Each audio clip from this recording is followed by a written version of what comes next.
Salut tout le monde, j'espère que vous allez bien. Je fais ultra blanche, mais c'est le seul endroit où il y a encore de la lumière aujourd'hui parce qu'avec l'hiver et ce temps pourri, il fait tout noir dans ma maison. Et les lumières synthétiques, bonjour, hein. C'est pas terrible. Donc aujourd'hui on se retrouve pour une vidéo de révision, entre guillemets. C'est la suite, si on peut dire, de la vidéo que j'avais fait il y a 1 an je crois, ou il y a 2 ans, je sais plus.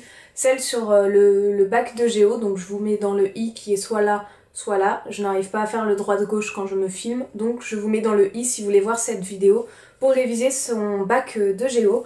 Là je vais me concentrer surtout sur l'histoire, c'est et pour le bac et pour le brevet. En fait c'est surtout des astuces pour que l'histoire, pas la géographie ni l'éducation civique, l'histoire rentre le plus facilement possible. Donc je vais commencer tout de suite, ça se décompose en 3 astuces entre guillemets. La première astuce en gros c'est pour retenir les personnages, que ce soit des rois, que ce soit des présidents, que ce soit des personnages importants autres. Mon astuce à moi pour les retenir c'est d'imprimer le visage de chaque personnage. Ensuite vous faites une petite carte, donc dans du carton ou sur du papier si vous voulez faire vite fait, ça marche très bien aussi. Et de l'autre côté de cette petite carte, vous marquez du coup le nom de ce personnage et s'il y a, enfin pour le recontextualiser en tout cas, une date. Ensuite, toutes ces cartes, vous les mettez face cachée, donc toutes les têtes de personnages que vous pouvez voir et les noms cachés sur la table.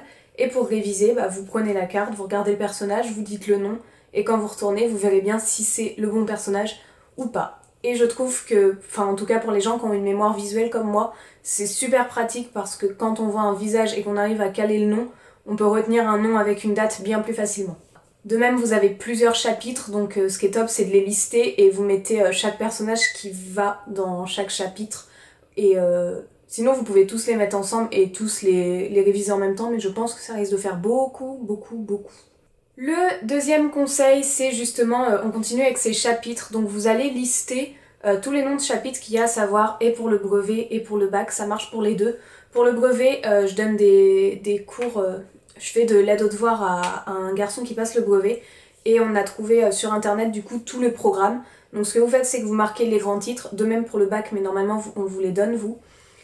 Vous marquez les grands titres, et ce que vous faites, c'est que si vous avez fait cette leçon, si vous ne l'avez pas encore étudiée, vous pouvez pas pour le moment, vous écrivez un petit bilan, 10-15 lignes, ça dépend ce que vous voulez mettre dedans, avec les axes principaux que vous avez vus dans ce chapitre-là. Si c'est le chapitre sur la Deuxième Guerre mondiale, vous faites un petit bilan sur qu'est-ce qu'on a dit en gros dans ce chapitre. Ainsi de suite, vous faites ça pour chaque chapitre, et le top du top, ce serait avec votre maman, votre soeur, votre frère, j'en sais rien, n'importe qui vous voulez. Avec les animaux, ça marche aussi, mais d'une manière différente. Ce que vous faites, c'est que si c'est un être humain qui peut parler, vous pouvez lui dire de vous dire un des titres, lui donner la petite fiche correspondante et essayer de lui redire le bilan. Et si c'est un animal, vous piochez au hasard une fiche, vous la retournez et vous lui dites le bilan. Ça marche très bien aussi, juste il vous dira pas si c'était ça ou pas. C'est vous qui revérifierez tout seul après. Voilà. Dernière astuce, du coup, avec un œuf en chocolat dans les mains, je cache, j'ai rien fait. Du coup, dernière astuce, c'est principalement pour les dates. On le sait en histoire plus qu'en géo, il y a plein de dates à connaître par cœur. Donc c'est con, hein, c'est bête et méchant, il y a juste à les connaître par cœur, ces dates. Du coup, pour moi, mon astuce, elle se décompose en 2 parties. Donc vous prenez tous vos cours d'histoire, on oublie les chapitres pour le moment. Vous prenez tout votre cours d'histoire, vous collez plein de feuilles blanches l'une à la suite de l'autre. Le top dans ces moments, c'est de prendre des feuilles de brouillon où c'est déjà écrit de l'autre côté parce que vous allez les jeter à la fin du brevet et à la fin du bac. Donc vous collez plein de feuilles, genre pour faire une super grande frise un peu, ça dépend ce qu'il y a à mettre dessus. Et sur cette frise justement, la frise chronologique qu'on va faire, vous faites une grosse flèche.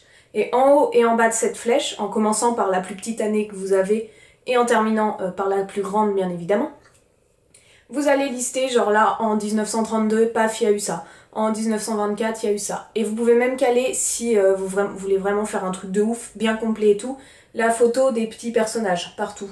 Mais le top, c'est vraiment surtout pour retenir les dates. Et du coup, le deuxième morceau, la deuxième variante entre guillemets de ça, c'est de faire votre grosse frise,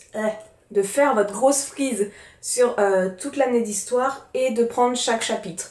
Donc là, ça repart comme au début, on prend chaque chapitre, on prend une feuille simple, ou 2, ça dépend combien il y a de dates, et on se fait une frise sur le chapitre de la Première Guerre mondiale. Paf, on met des dates. Une fiche sur le chapitre, il y avait quoi la Deuxième Guerre mondiale. Allez hop, hop, et on met les dates, ainsi de suite. Donc voilà, moi c'était tous mes conseils, en tout cas ceux que j'ai en tête pour le moment. J'aurais peut-être d'autres tips à vous donner, mais faut que je réfléchisse pour le bac ou le brevet d'histoire. Si vous avez des questions, n'hésitez surtout pas, je pourrais vous aider dans la mesure du possible. Surtout abonnez-vous bien évidemment à ma chaîne. N'hésitez pas à mettre un j'aime et moi je vous dis à bientôt pour une prochaine vidéo. Ciao!